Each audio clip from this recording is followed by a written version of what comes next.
65 degrees out, and it's time for our weather update every 10 minutes with KIMT Storm Team 3 meteorologist Sarah Knox. Sarah. Thank you very much, Tyler, Ariel, and happy TGIF, everyone. It's a bit of a foggy start, especially for most of us. However, Albert Lea looking to be clearing out a bit. Mason City, Rochester, not looking to be the same. Before we talk about current visibilities, though, which are very low, especially in Austin, let's swing it outside and take a look at this fog. Now, believe it or not, this is US 52 here in Rochester, overlooking it. Very foggy outside, so keep that in mind. Drive a little bit slower. Give yourself enough room between you and your fellow drivers if you are headed out, especially in places like Rochester and Austin. Now, let's go to Albert Lea, where we're seeing a bit of a different story. The fog has almost, I wouldn't say entirely lifted from Albert Lea, but we are getting to see the sunrise, and it is very nice, giving us some nice color there, yellows and pinks. Now back to the current visibilities. As I mentioned, things clearing up in Albert Lea. We're about 7 miles of visibility, but all of us are under that magic 10 number. In Austin, seeing a 0 there. Very thick fog all across from Mason City to Rochester.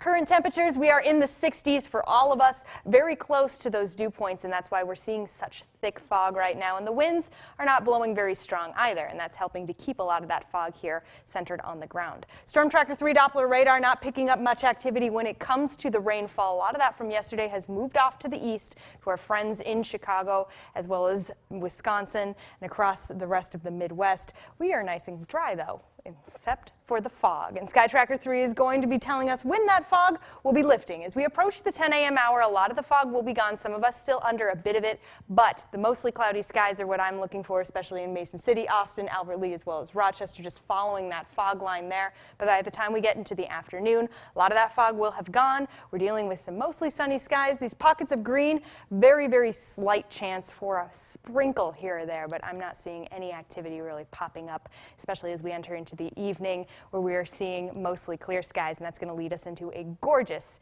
summery Saturday. Weather wellness, if a lot of you do have plans to get out there today once this fog lifts, air quality is good across the area, but not if you go up north. We'll talk about that in a moment. UV index high once again, so you're going to want to wear that sunscreen, and pollen also very high, so grab an extra tissue if you can. Friday through Sunday, an air quality alert up to the north, as I mentioned. If you do have plans to travel, that air quality alert due to the wildfire smoke set to expire Sunday around 12 p.m. We will be getting into the 80s today, well above the average once those clouds finally decrease. And here's a look at the 7-day forecast, where the weekend is always in view. Very nice summery weekend coming up. Sunday even looking very sunny, but then late I'm tracking another round of showers and thunderstorms lasting through Monday. But also check out the temperatures. A front moves through, cools us back off to, I would say, fall-like temperatures, but by Thursday we're back into the 80s. But looking forward to that sunshine with cooler temps. Yeah, nice weekend ahead. Thank you very much, Sarah. Well, research